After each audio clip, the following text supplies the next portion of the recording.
My in-laws caught us completely off guard when they moved in without any prior notice.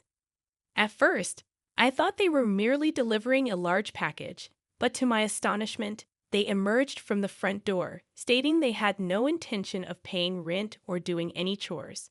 They insisted that we take care of them and demanded the biggest room, expecting us to assist with their move. It was surreal. My father-in-law, Austin, and brother-in-law, Owen, had simply barged in and started giving orders about rearranging things. The situation was so absurd that I couldn't help but chuckle, finding humor in the midst of the chaos.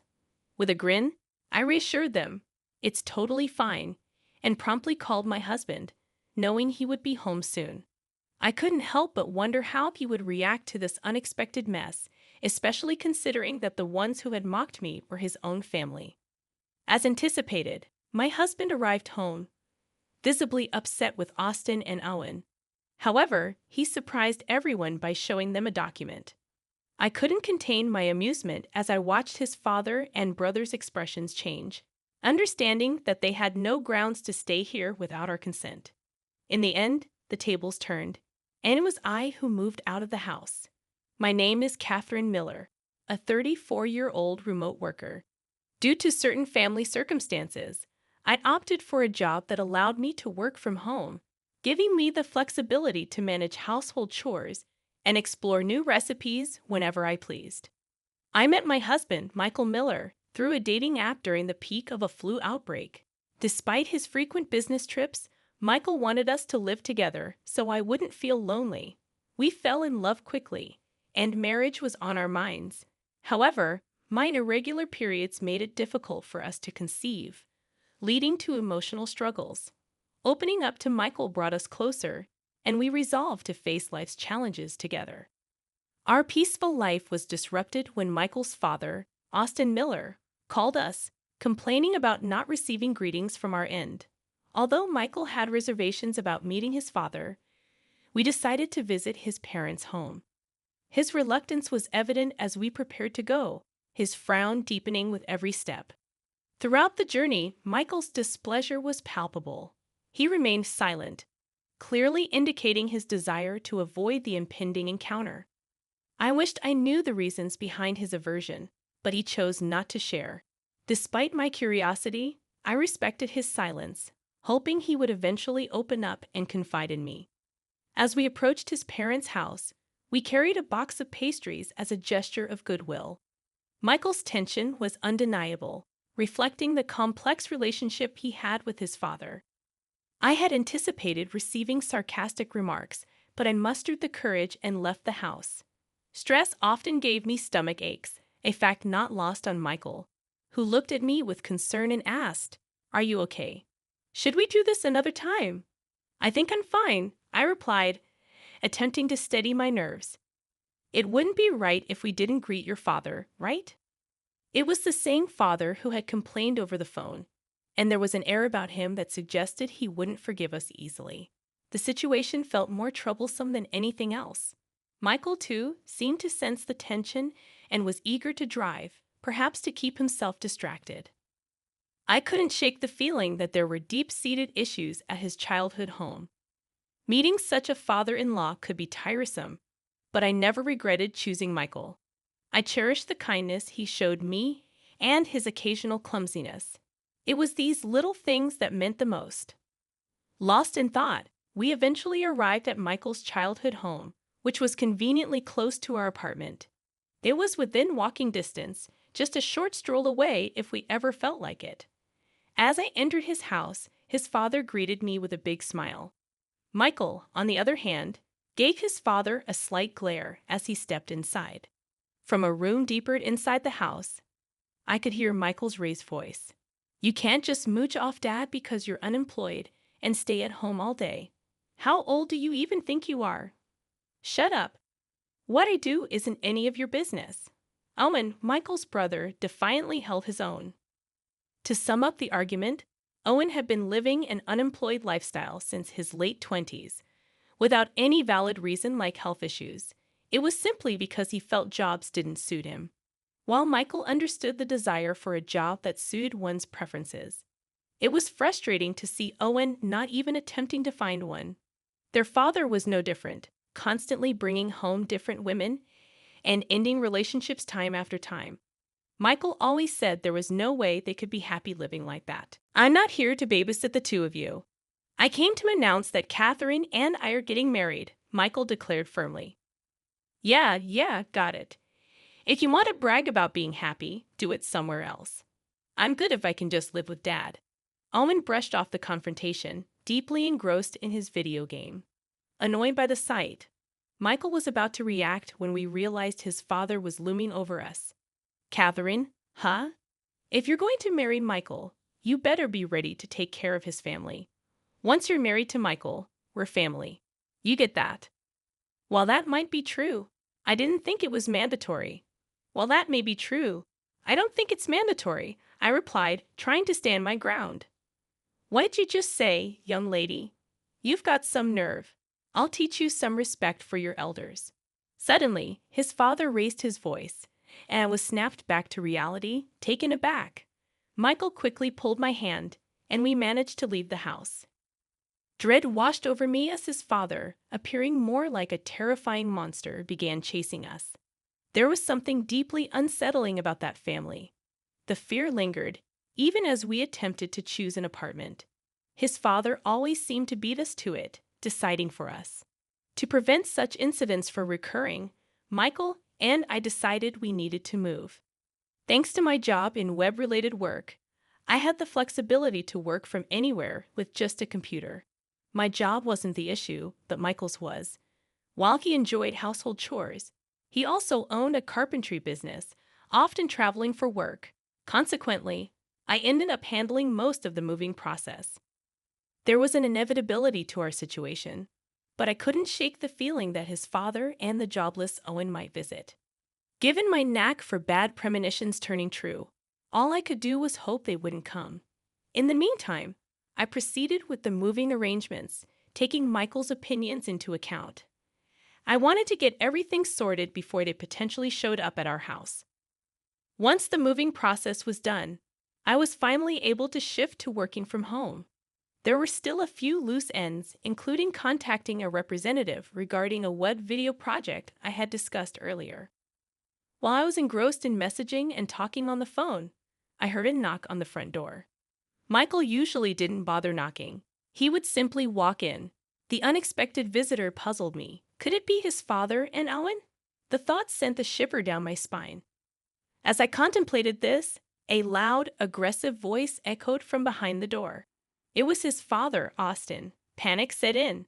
Michael wasn't back yet, which meant I had to handle this situation alone. Perhaps talking to him would resolve things.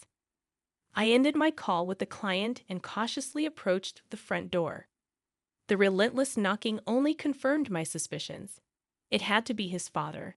Uncertain of his intentions, but determined to protect our peace, I mustered a polite greeting and opened the door slightly.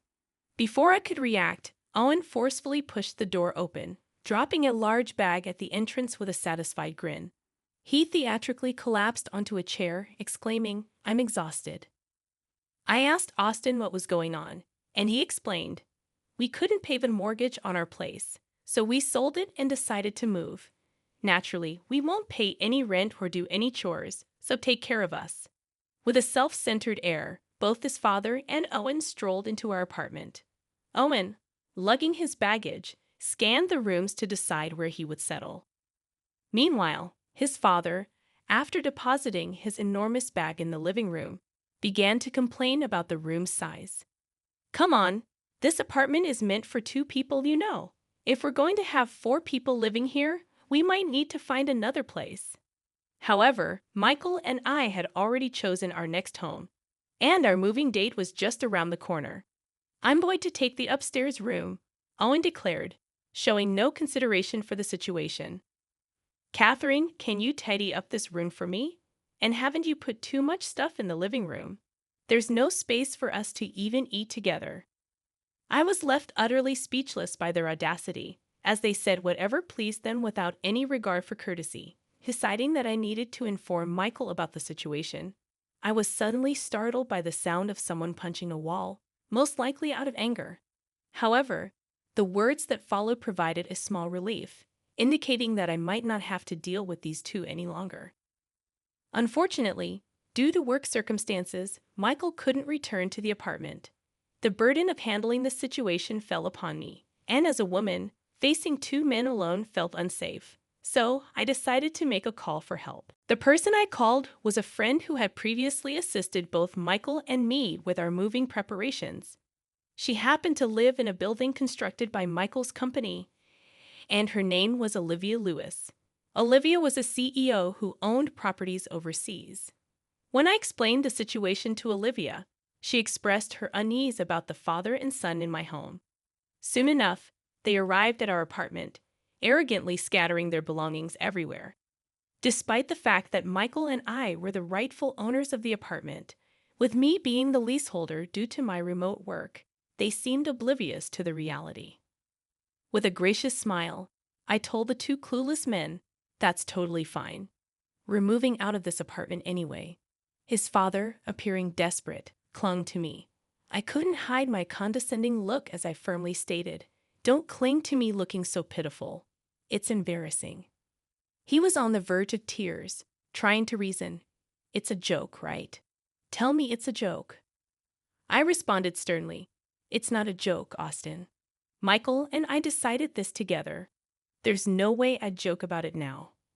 The same man who had been smug about the living room just a while ago was now clinging to me, looking truly pitiable. Owen, puzzled by the scene between his father and me, came downstairs and couldn't believe what he was witnessing. "Dad, are you seriously trying to make a move on Michael's wife? Now that's just unbelievable," Owen remarked. I had a few choice words for Owen, who was making such comments. To begin with, as soon as he arrived at our place, I was infuriated by his audacity in searching for his own room in a house he hadn't even rented. Their actions were beyond my comprehension. If anyone should be saying unbelievable, it's my line. You folks moving into someone else's house is just unbelievable. You didn't even have a lease. What made you think you could just move in and live here? Realizing that I needed assistance in dealing with this situation, I decided to call Olivia, who held considerable authority as both the landlord of an apartment complex and its general manager. Olivia was a respected figure in the area, often referred to as the CEO due to her prominence. There was no way they could talk their way out of this once she arrived. Olivia soon arrived at the parking lot and entered the room. Olivia assessed the situation alongside me and the two men and seemed to grasp the core issue. She decided to contact Michael to address the matter. After a brief conversation with Michael, Olivia appeared to have resolved the issue. Her expression was dead serious as she inquired, "Did you handle the tax declaration after selling your house?" "No, not yet," I admitted. "That's odd. We can't lease you the apartment without that.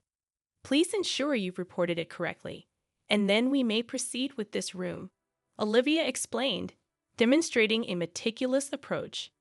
When dealing with individuals like the ones we were facing, legal knowledge was essential to have a fair conversation. Michael must have been well aware of his father's troublesome nature. His father had a reputation for being self-centered and engaging in extramarital affairs, a story Michael had shared with me before one of his business trips. Michael's mother had left their house after discovering his father's infidelity, and her departure left Michael feeling remorseful. She had even hugged Michael apologetically before leaving, expressing guilt for leaving him in such a household. Michael had then taken over all the household chores. However, his father's philandering behavior only worsened over time, while Owen kept jumping from one job to another before ultimately becoming unemployed around the age of 28. He took pride in receiving unemployment benefits and eventually withdrew from social interaction, feeling overwhelmed. Faced with the daunting task of taking care of Owen and their father, Michael decided to marry me. They were diligent in paying utility bills, but occasionally skipped out on insurance premiums and other minor fees. Michael even worried about being unable to complete the house loan payments. Realizing that they weren't responsible adults, Michael eventually decided it was time to move out. When his father began arguing with Olivia, Michael sent me a message instructing me to intervene. I stepped in between his father and Olivia and calmly stated, "Excuse me, but Michael and I are moving out tomorrow due to some reasons." His father seemed taken aback and asked, "Hey, hold on. What's going on? I didn't hear about this from Michael. Shouldn't he inform his father when he's moving?" I replied, "He said he didn't want to talk to you about it. He thinks it's best to live separately from a philandering, selfish person like you and Owen." To emphasize my point, I showed his father our conversation on WhatsApp, where Michael had voiced his dissatisfaction with his father. Although I had only been a listener, I had gathered a very negative impression of their past actions. Even during our brief interactions, I couldn't help but find it peculiar for his father and Owen to move into our apartment. Based solely on that fact, I had doubts about the reliability of this father and son duo. Olivia interjected during his father's grumbling, explaining, "Even if Catherine leaves, if you, Austin, don't declare the sale of your previous house, he won't be able to rent an apartment in the future." Austin, appearing somewhat baffled, responded, "But I have money on hand. Isn't that enough?" Olivia clarified, "No, it's not just about selling the house and being done, Austin. If you don't declare it, there are penalties. You'll be the one at a loss. Are you okay with that?" Austin reluctantly agreed, acknowledging the point. Olivia's reasoning made sense in the context of real estate transactions. If he had sold the previous house, he would eventually need to report it to the local authorities. Perhaps he hadn't even reported it to the real estate agency, which would be suspicious. Given their lack of research and understanding, it was evident that Austin and Owen had moved into our place without considering the necessary procedures. As I examined the documents Olivia had brought, it was apparent that they didn't comprehend any of it. I had been fielding questions from Austin and Owen about the documents and couldn't help but wonder how long it would take for them to grasp the situation. Michael and I had resided in this apartment for quite some time, and we had taken the initiative to research the necessary procedures. That's why everything went so smoothly for us. There were always pros and cons to everything, and it seemed like common sense to check things out before making such a significant move. Yet they had moved into our place without giving it any thought, which I found highly questionable. The ones acting recklessly were Austin and Owen. In that moment, Olivia decided to issue a warning to the two of them. "Please don't assume you can just move into this apartment immediately. I'll check everything thoroughly and get back to you. Then we can decide on the next steps," Olivia said firmly. Owen seemed to understand, sitting quietly and listening. To be on the safe side, I chose to spend the night at my parents' house as the apartment was going to be rented out the next day. I didn't want to sleep with two guys, especially ones who lacked common sense. Considering the risk of getting involved in some mess, I decided to let Michael's father and his brother stay in my apartment. Olivia, whom I got along with at the real estate agency, had suggested it too, indicating there might have been genuine issues. If anything went wrong, it could ruin our moving plans with Michael. I entrusted the situation to Olivia, the real estate agent, and informed Michael to proceed with the preparations for our new place. I stayed in touch with Olivia to check on how the two were doing. Based on her recommendation, the apartment was rented to Michael's father and Owen for just a few days. Olivia needed to verify if they had properly completed the necessary procedures at the real estate agency, and if they had been paying their taxes regarding the house they claimed to have sold. She also had to contact the associated real estate firm.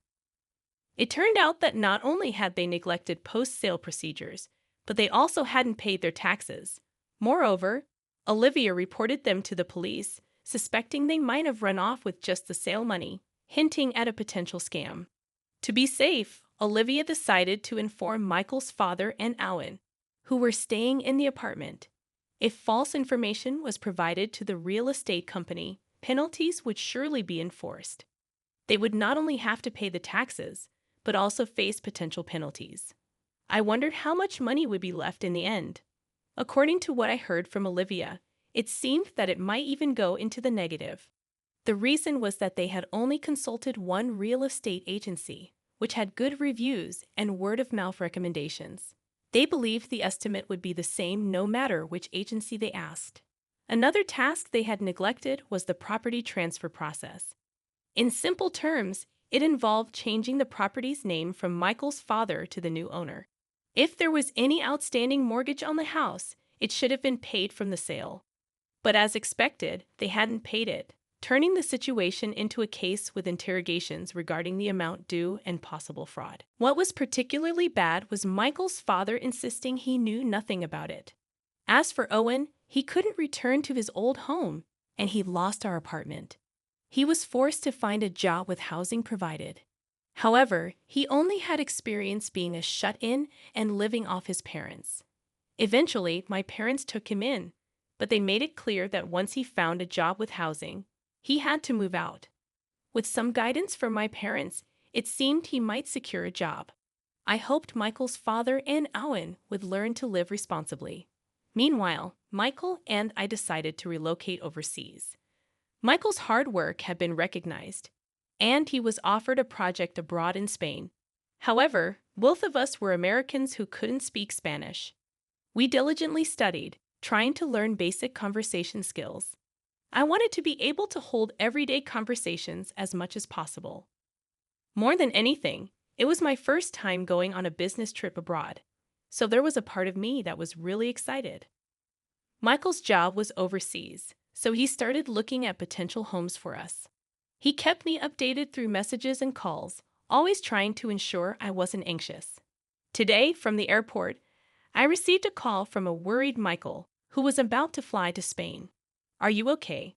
I know it's been hard because of my dad and brother. I'm totally fine. I'm more excited about living abroad with you," I reassured him. "Good to hear," Michael said, his voice filled with relief. His relief made me happy too. We were now free from those two, and we were going to enjoy our lives. To achieve that, we would keep studying, learn new things, and adapt to our new life. Everything was going to be all right. And so, our life in Spain began. A child came into our lives, and our daily routine changed as a family of 3. We cherished our happiness and continued to live strongly every day.